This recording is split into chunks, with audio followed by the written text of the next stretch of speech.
Hi, Roy here, and welcome again to another edition of The Right Has Left. I am your host, Roy Garton, for this podcast, where we talk about all the latest news from the White House and our Capitol, and basically, since the Republicans are in control of everything, news from the Republican Party. And we've got a lot to talk about on this particular podcast, so let's go ahead and get rolling on things that we have got rolling as far as news. And of course, the big news right now, as we're all aware of, is possible peace in Palestine and the Gaza Strip. Yes. And, God, it's so great to hear something that's going to be possibly happening. So let's go ahead and get into that on the possible peace talks from the Gaza Strip. It's so important, and we do have to give kudos to Donald Trump. He is the guy that kind of got this deal put together, and because of that, I'm always transparent. If they do something positive and great, let's give them credit, and we do have to give Donald Trump credit for perhaps putting this deal together. So the commitments of the ceasefire does mean a 72-hour countdown, which has already begun, and during which Hamas must release all 20 hostages who are believed to be alive, and they must be handed over by 12 noon local time on Monday, which is in a couple days from the taping of this podcast. The exact details of their release does, of course, remain unclear, but in previous handovers, hostages have been collected by the International Red Cross, which has transferred them to Israel. Now, from there, they have been airlifted to Israel hospitals for checkups and then on to be reunited with their families. I'm sure also there might be some debriefing, of course. And the bodies of the deceased hostages, which will also be returned, though it is unclear how long this could take, is also supposed to be returned, but we obviously don't know where they are. It is thought that at least 26 hostages are deceased, unfortunately, with the fate of the other hostages unknown. Now, the agreement states that the handovers will take place without any public ceremonies or media coverage. However, we already do know that Donald Trump is on his way over there for Monday if that does happen, because this guy likes to be in the spotlight.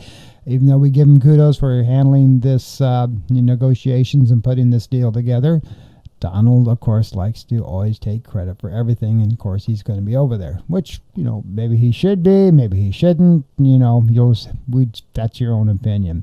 Now, previous hostage handovers have been involved highly choreographed by Hamas ceremonies, something that the Israel government wants to, of course, avoid this go-around. During this process, we expect to see the release of about 250 Palestinian prisoners serving life sentences in Israel jails and 1,700 detainees from Gaza. The identities of those to be released have not been officially published, though Israel spokespersons have said that one of the most high-profile prisoners, Moran Baragal, I probably butchered his name, but hopefully it's close, will not be released as part of the swap. As of Friday, about 600 humanitarian aid trucks are expected to enter Gaza daily. And again, I do hope that is true, because as you all have been aware of, every time they try to get aid into Gaza, either by boat or any other processes, the Israeli soldiers stop that. And of course, we know we have a lot of starving people in the Gaza Strip area. So continuing on, famine has already been declared as part of the territory for the first time back in August by UN-backed experts who have said that more than 500,000 people were facing catastrophic conditions characterized by starvation, destitution, and death. Israel has repeatedly denied that there is a starvation in the territory. And again, we already know from photos of over 65,000 people there in the Gaza Strip area, and thousands more, they are starving. So, I don't know where they're getting their information from, but that's obviously a lie. A multinational force of around 200 troops overseen by the U.S. military will monitor the ceasefire, according to a senior U.S. official. So they are sending troops over there. The force's makeup is likely to include troops from Egypt, Qatar, Turkey, and, of course, the United Arab Emirates. The officials said that their role will be to oversee and observe the ceasefire to make sure that there are no violations on either side or any other problems going on. The second senior U.S. official said no U.S. forces would be on the ground in Gaza. But we had heard Donald Trump that he is sending some, advisors over there. As part of the ceasefire, the Israeli military said it has begun positioning its troops along the line detailed in the agreement, which, according to a spokesperson for the Prime Minister's office, leaves it in control of about 53% of Gaza. Now, having said all of this, I could go on, but you've got to understand this is a very touchy situation because although so far phase one is going fairly smooth, we don't know where other things are going to be happening here, because of the fact of the matter is there's more to come, which leads me to, of course, my top story. And that is the fact of the matter is we still have other phases of this. We still know that at any time after the hostages are exchanged, as we have seen traditionally with Israel, they violate the ceasefire, and then of course Hamas returns, to defend themselves too. And the other thing that's so sad about this is all the innocent lives, families, women, children who have lost their lives, have lost their limbs from this horrific situation. And it seems that the U.S. always likes to side with Israel, although, Bibi has consistently violated and lied about things that he's doing. He just likes to bomb everything and everybody. So I just hope that this works and it is fulfilled and everyone behaves on all sides. So these poor innocent families that have lived in Palestine can begin to rebuild. Now, we do not know how much behind the scenes negotiations has been going on. We have heard hints from Donald Trump that he wants to take over the Gaza Strip. He wants to, take it from Israel, and he wants to build hotels, and he wants to turn it into a business proposition. And why? Is because there is a lot of oil and rich minerals in the Gaza Strip area. It's money, ladies and gentlemen, all about money. And we don't know how much behind the scenes stuff is going to go on there. My opinion, but you can look it up. You can see why, the U.S. and Trump wants the Gaza Strip area. Now, whether that'll happen or not, we don't know. Right now, the Gaza Strip area, about 98.9% of that whole entire area is gone, destroyed. These families have nothing to live in. They have not had food. They have not had medical care, because all of the doctors and everybody else and the journalists that have been there have been beheaded and shot and killed.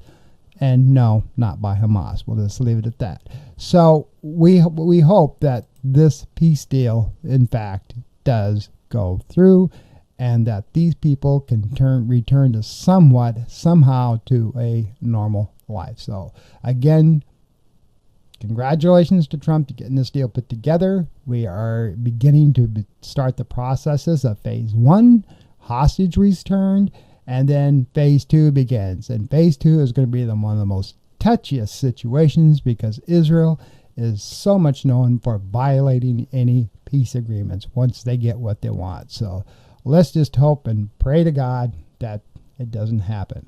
Now, let's move on to some other news that's going on. And that, of course, is the government shutdown. And Speaker Mike Johnson is kind of back in the news. It has been 3 weeks since Speaker Mike Johnson has sent lawmakers back to their districts, and Republicans are getting seriously sick of his WFH strategy. During a private conference call with House Republicans this past Thursday, at least 3 lawmakers, raised concerns about keeping the House out of session after it's passed a stopgap funding bill that never made its way through the Senate. California Representative Jay Oberholtz warned that staying home would make it seem like Republicans were prioritizing politics over government. I think we're going to get to a point where it's damaging to continue to keep the House out of session, he said. Oklahoma Representative Stephanie Bice said she had some concerns about lawmakers staying in their districts during the government shutdown. Of course, their constituents are going to start yelling at them, and that they were probably going to wonder why we're not there in session trying to take care of this mess, according to one source. She warned leaderships to imagine the optics of staying home next week when lawmakers could easily be delivering the messaging from Washington. Yeah. Well, again, here we go. The Democrats, obviously want to save Medicaid, and they want to save what is commonly known as Obamacare, and because millions and millions of people by 1st of January are losing health care. Their Medicaid and Medicare is getting cut. I mean, I already can tell you now, insurance that we have already seen here in the state of Florida is going to go up. Are we supposed to get all that money at all to even take care of that? Pull that out of our butt or something? I mean, I can see where the Democrats have concern, and the Republicans refuse to budge. They say, well, you passed this big, beautiful bill, what Republicans like to call it, and Democrats like to call it the big, ugly bill. Anyway, they say, you passed this, and we'll talk about that later on. And now Republicans are starting to give in, like, okay, we will extend it 1 year.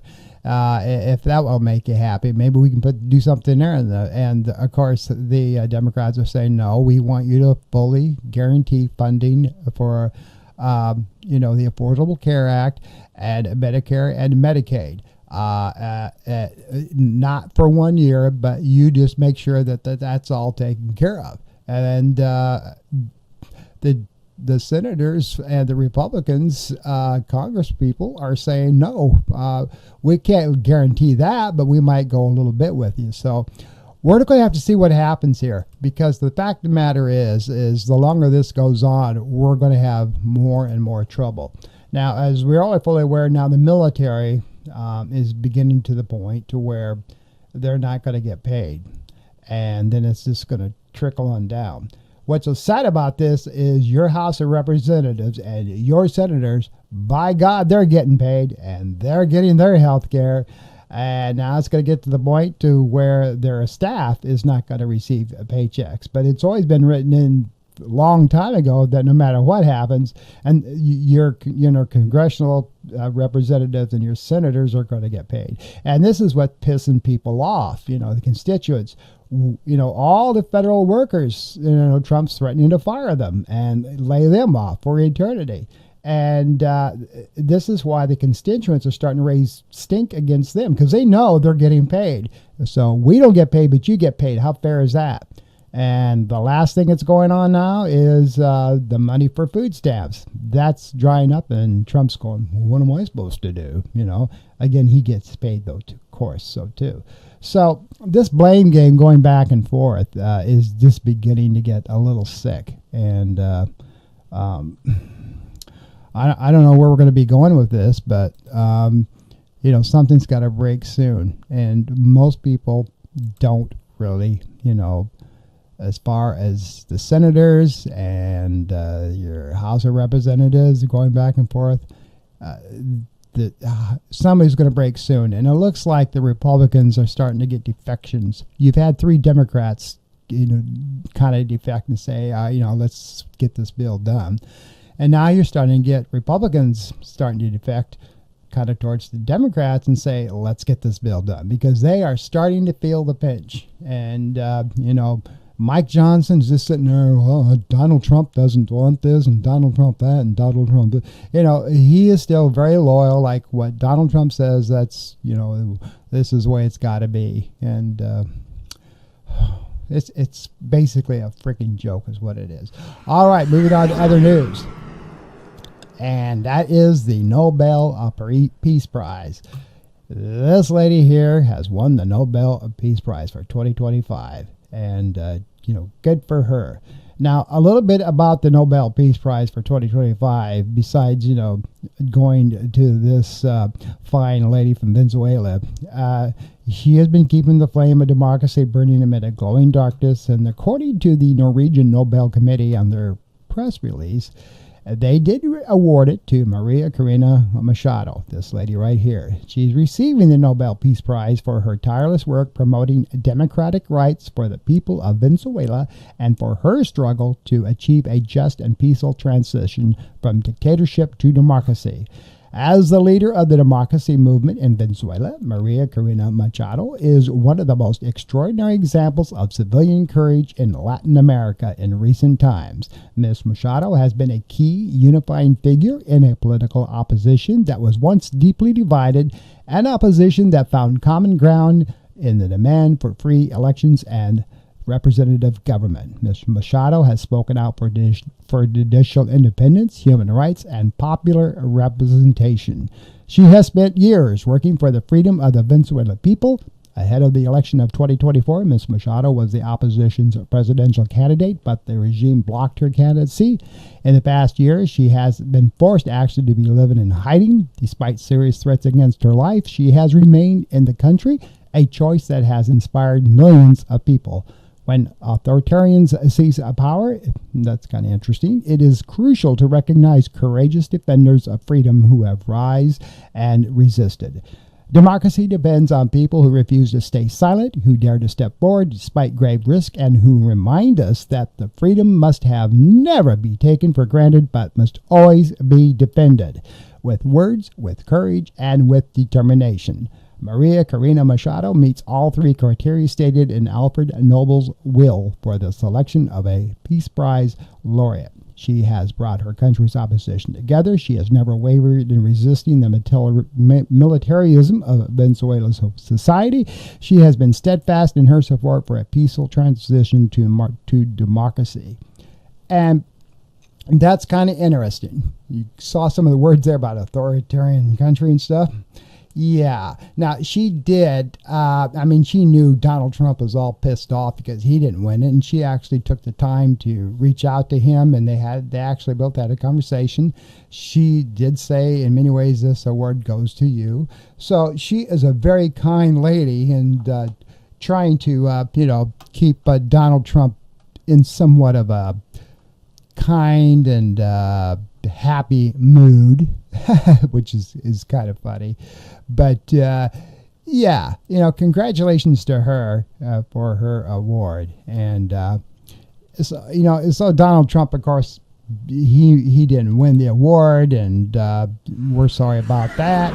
But our president here, he was kind of like, a little bit, a lot of his people came to his backing and said that you should have won, why did this lady get it? Who the hell is she? But they're trying to slap together a little something to make sure that, he is recognized. And how are they doing that? Well, with this guy, Buddy Carter, the representative from Georgia.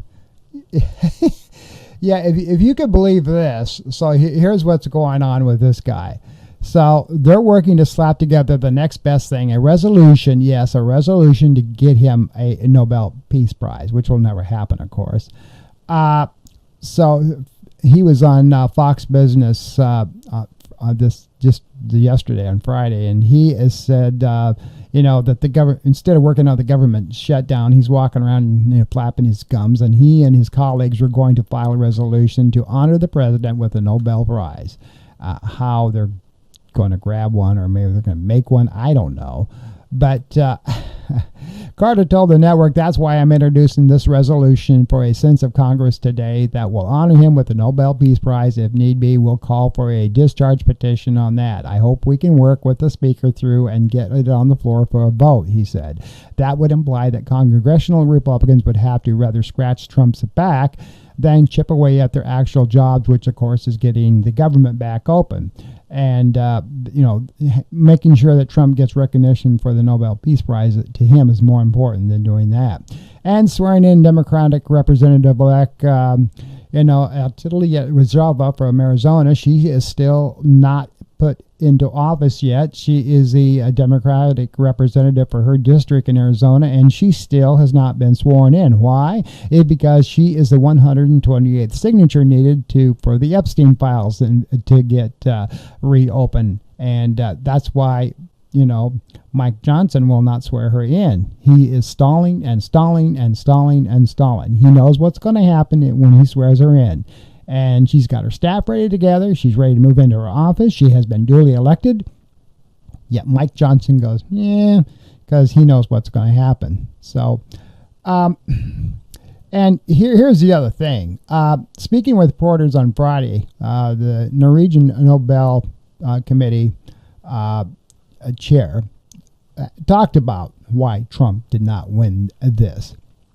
And he says that Trump's Covetous multi-year campaign to snag the prize had no impact on the judges, deliberations, and the long history of the Nobel Peace Prize. He says, I think this committee has seen many types of campaigns, media attention, and we receive thousands and thousands of letters every year and phone calls for people wanting to say what for them leads to peace. And of course, Donald Trump has said many times, well, I've stopped 7 wars and I've done all this stuff, and I deserve this prize more than anybody. Former presidents have gotten this, and Barack Obama is an example, and I think I'm entitled. And again, he said the committee sits in a room filled with portraits of laureates, and that the room is filled with both courage and integrity. So we base only our decision on the work and the will of Alfred Nobel as he laid out the guidelines for the award. It's no secret that Trump has opined for the international honor many, many times. He said the ego-driven U.S. president even phoned Norway's finance ministers Jens Stoltenberg out of the blue back in July to inquire about the possibility of acquiring the prize and using tariffs as a cover for their discussions. In other words, he was talking to this guy and said, I want to talk to you about tariffs and, for Norway and, how we can apply this. And by the way, that Nobel Peace Prize, yeah, that's Donald Trump. Whatever's good for the goose is good for the gander. I sure would like to have a shot at that. So just to let you know, as the most powerful president and a leader of the free world and blah, blah, blah, I think I'm entitled to that, And this poor guy, if he sometimes he acts like he's in 6th grade. If I don't get my way, the hell with you, and I'll just, and we're going to talk more about his pressure to Pam Bondi in here in just a moment. So anyway, but we have some other news to cover, and that's going to be Mr. Stephen Miller. Yeah, Stephen Miller may have just accidentally confirmed that he, and not the president, Donald Trump, is the one calling the shots in regard to deportation rates and the National Guard deployments. Illinois governor says we're provoking actions that are unlawful. Miller said on CNN on Monday, why would the mere presence just think about this for just a second if I say again, I, referring to Stephen Miller, put federal law enforcement and National Guard into a nice, sleepy southern town. Is anyone going to riot? Miller's use of the first person was alarming here, suggesting that he, an unelected deputy chief of staff, has either the complete authority or an outsized influence on the administration's most authoritarian decisions. Miller says quiet part out loud. One user wrote on X he determines whether to put ICE, CBP, or other federal agencies, but he is also doing the same for various National Guards. An unelected staffer making these decisions. Where is the president? Both Miller and Voigt are running this administration. Additionally, Miller misrepresents small southern towns and the actions of the National Guard. If hundreds of armed military members descended on some remote southern locale and started violently rounding up neighbors, employees, and friends, I'd be willing to bet that it wouldn't go so peacefully. Miller made the remarks in the same interview where he claimed Trump has pulmonary authority. Now, pulmonary means secondary authority. You know, he can make suggestions, but I, Miller, am calling the shots. After being asked whether the administration would abide by court rulings blocking his deployment of troops in American cities. Now, I'm telling you that this guy is kind of dangerous. Good old Miller, and I'll tell you why. He has been the forefront of people with this authoritarian power, just really talking about, you know, National Guard deployment and ICE.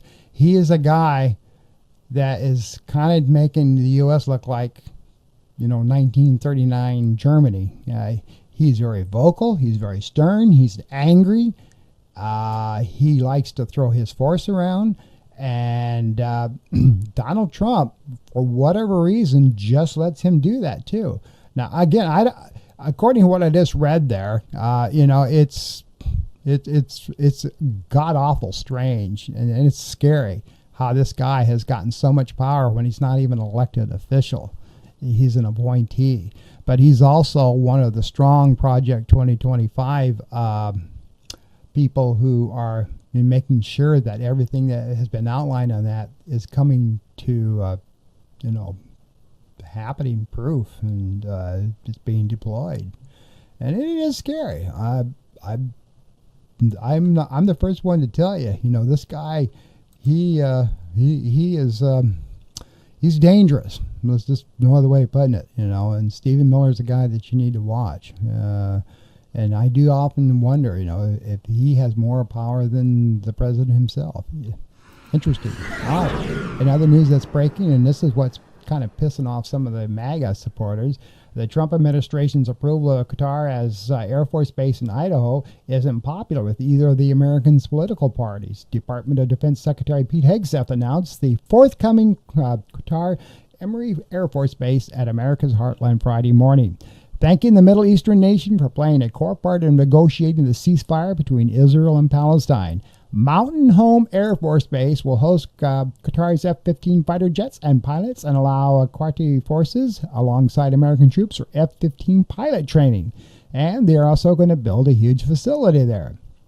The move stands in stark contrast to the president's America's First agenda, seriously rattling some of the Donald Trump's most outspoken supporters. So never thought I'd say Republicans give terror financing to Muslims from Qatar or military bases on U.S. soil so they can murder Americans, posted a far-right influencer, Laura Loomer. Now, you remember Laura Loomer. She was a very strong supporter of Donald Trump.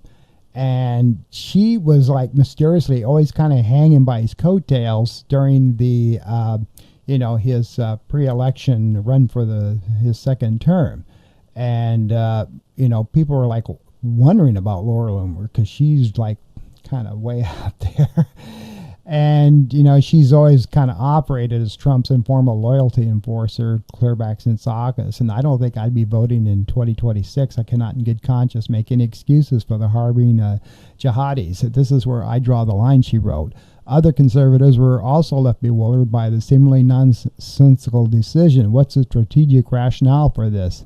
Either ours or Qatar's, posted the National Review's Noah Rothman. You could rattle off all the problems and risks we're inviting easily, but I have no idea what the steelman case for this would be. I'm sure we don't need to import any more Qatari covert assets into this country, and still others pointed out that the inconsistent hypocrisy of the administration's policies. Joe Biden was criticized for a Chinese balloon flying over our airspace, wrote GOP consultant Mike Madrid. They're giving Qatar the entire effing airbase. And Dan Caldwell, who was forced out of the DOD during Hex's Sinagate disaster, wrote on X that the joint Air Force operation was being blown out of proportion. The freak out around of this, of course, totally unwarranted, since this is actually pretty common practice with countries that buy and operate a lot of U.S. military aircraft. Singapore has a similar facility and detachments for its F-15 training units at this very same airbase, Caldwell said. Now, let's dissect this just a little bit. True, we have had a lot of foreign different governments who have bought our hardware and our military aircraft do training at our bases.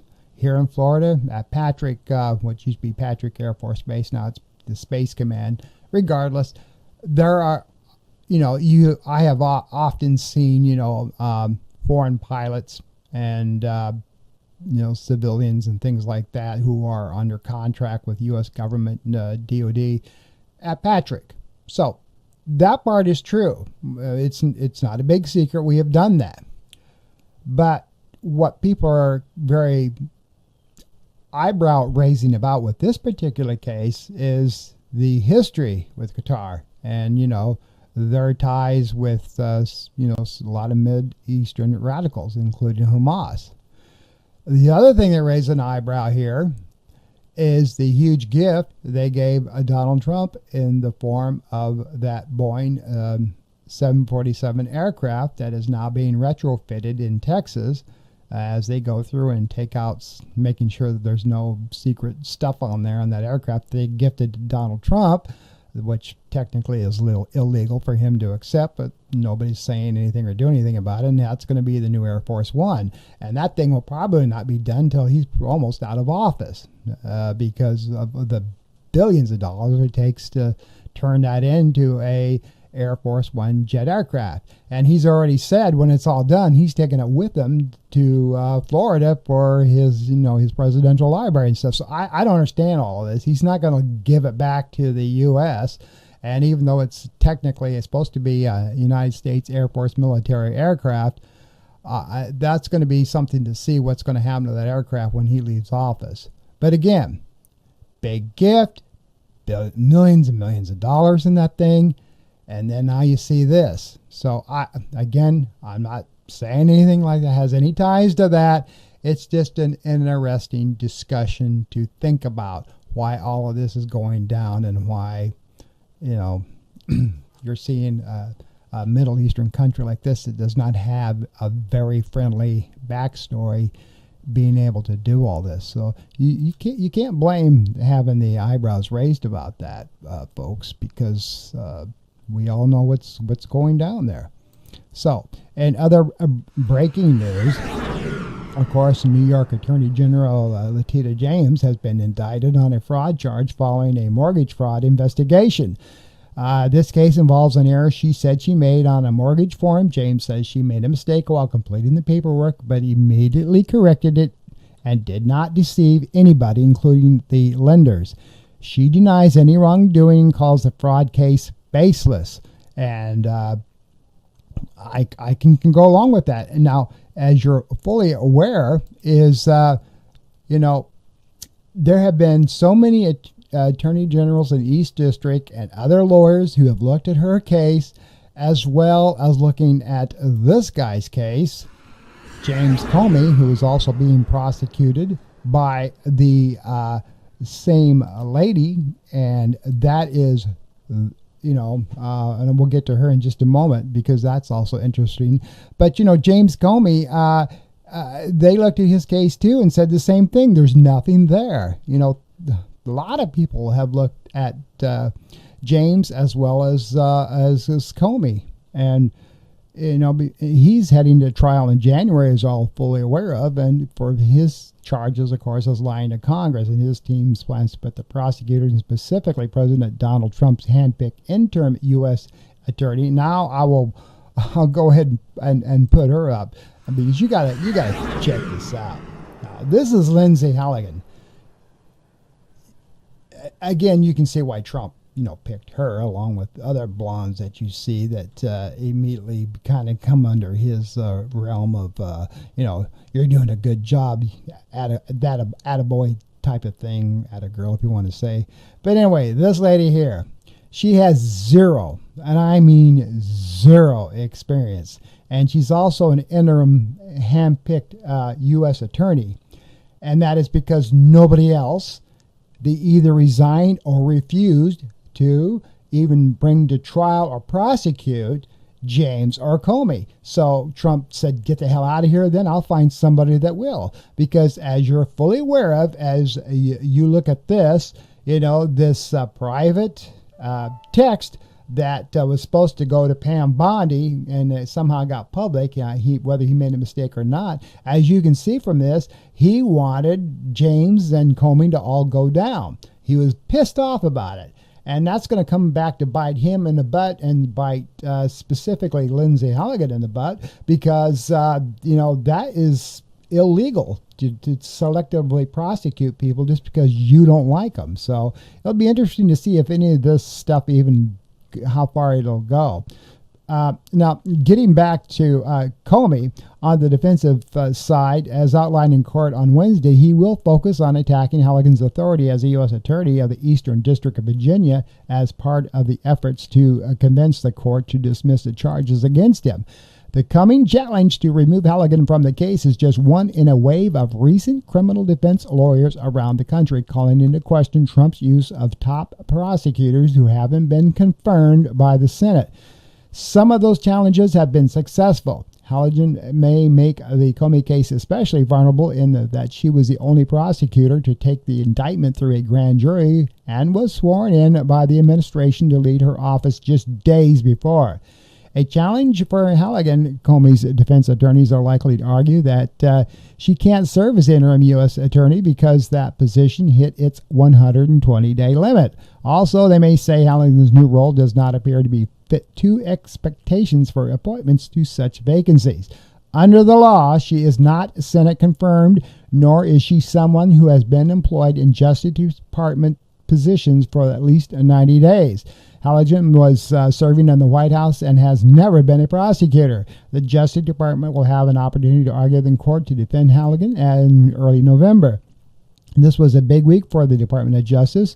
Our EDVA U.S. Attorney Lindsay Halligan did an outstanding job. Attorney General Pam Bondi tweeted after securing Comey's indictment. We will continue to fight for accountability, fairness, and the rule of law because of the American people deserve nothing less. Well, I'm an American person. I don't think either one did anything wrong. So, again, this is another term that I hate. I have to make a point here. I get sick and tired on both sides, Democrats and Republicans, of using the term American people this, American people that.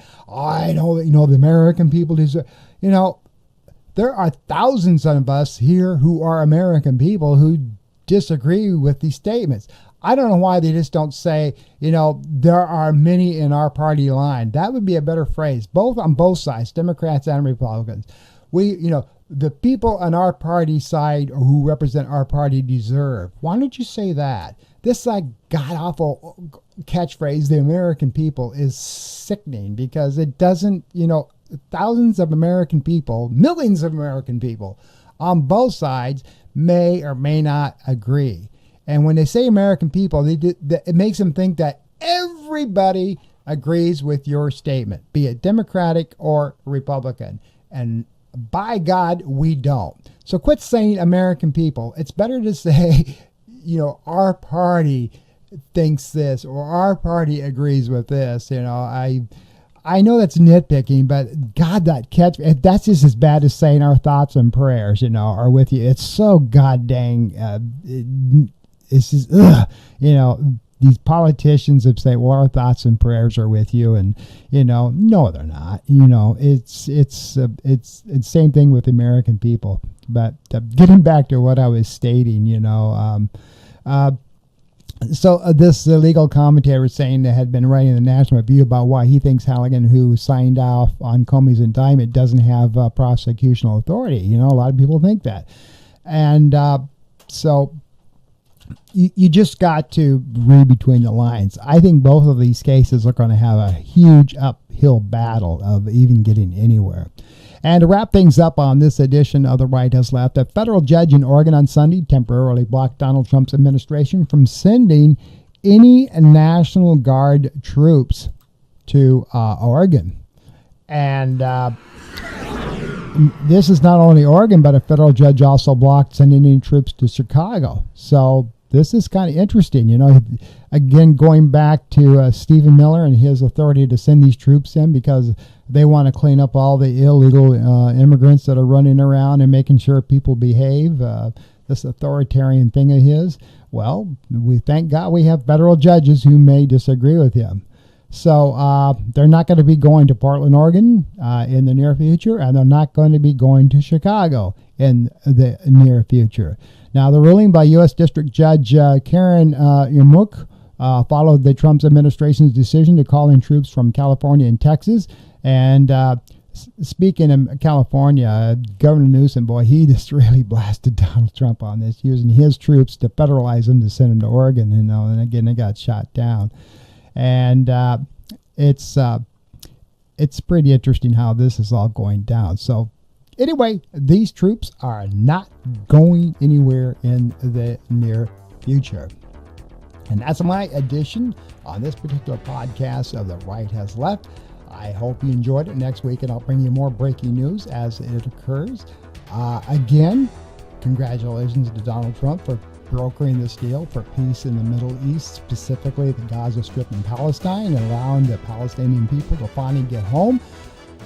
We hope phase 1 goes, and we really hope that the next step, phase 2, just basically ending this all together, goes together. And I can tell you right now, that's going to be in Netanyahu's hand and his only. If anything gets screwed up, it's going to be Israel that screws it up, not anybody else. So I hope that he just keeps his hands underneath him and sitting on him, and he doesn't do one damn thing, that this thing goes completely through. And the Palestinian people finally will have peace.